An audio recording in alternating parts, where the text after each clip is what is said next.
Welcome to the Real Estate Espresso Podcast, your morning shot of what's new in the world of real estate investing. I'm your host, Victor Menashe. Today's another AMA episode. That is, Ask Me Anything. I love to answer your questions. If you've got a question you think is going to be of broad interest, send it in. I'll answer it live on the air. Send your questions to victor@victorjm.com. That's victor@victorjm.com. On today's show, Lee from Michigan writes, "Hello, I really enjoy your podcast. I met you briefly at the Real Estate Guys Syndication conference in September of 2018. Here's my question. My real estate partners and I have the opportunity to purchase a great 14-acre parcel of vacant land in the best demographic area of our community. The land borders a freeway on the south, a highly traveled secondary road on the east, and single-family subdivisions to the north and west. There are existing roads that dead end into the land from the north and west, and the city would like us to develop the land and connect these two roads, which would be a great benefit to the community in the sense of community services such as school buses and garbage trucks could navigate within the community more efficiently.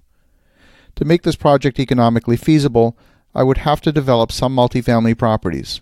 Currently, the entire 14 acres is zoned R1, or single-family residential. Our group is proposing that we rezone only part of the property, part that is contiguous with the freeway and the highly traveled secondary road, to R3 to allow multifamily construction.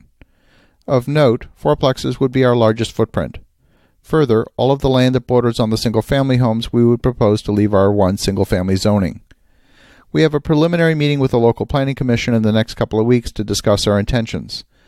The mayor informs me that there are already one or more NIMBYs, that is not in my backyards, that plan to show up to discourage our proposal.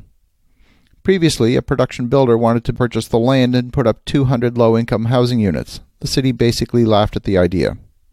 In the 14 acres, we propose 19 single-family building sites and only 8 fourplexes along the designated roads. And if the multifamily development is impractical, our interest in the land will plummet. With all this in mind, how would you proceed at the planning meeting?" Well, Lee, this is a great question. I actually did abridge your question a little bit because it was a little bit long, so I've condensed it for the purpose of the podcast, but I think I've captured the essence of it. There are generally 3 types of approvals that come into play. Now, I don't know the rules for your specific community, and what I'm describing is what I see most often. The first is a minor application. In the case of a minor application, you don't require community input. The second is a major application, and in this case, residents within a radius of the property, usually about 500 feet, are given the opportunity to comment on the application. It's a very public process. And then the third involves a change in the zoning. The first thing I would do is I would get my hands on the minutes of the Planning Commission or City Council meeting minutes. In almost all communities, these are a matter of public record.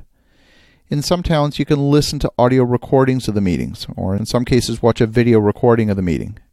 Now, it sounds to me like the previous proposal for 200 homes was rejected, probably because the developer was pushing the density to the absolute limit, and it would not be in keeping with the surrounding area.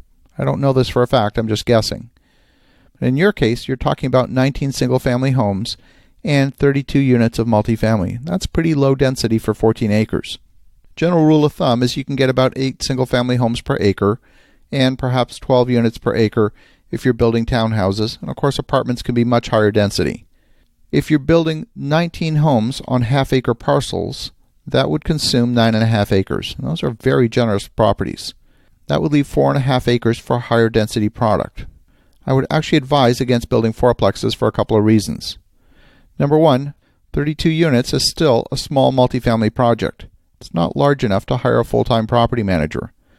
The minimum to make a single property manager economically viable is about 75 units. Number two, attached housing is less desirable, and the demising walls in a fourplex are usually not made of concrete. You can attract a lower quality of tenant and at a lower price point than if you went with, say, townhouses.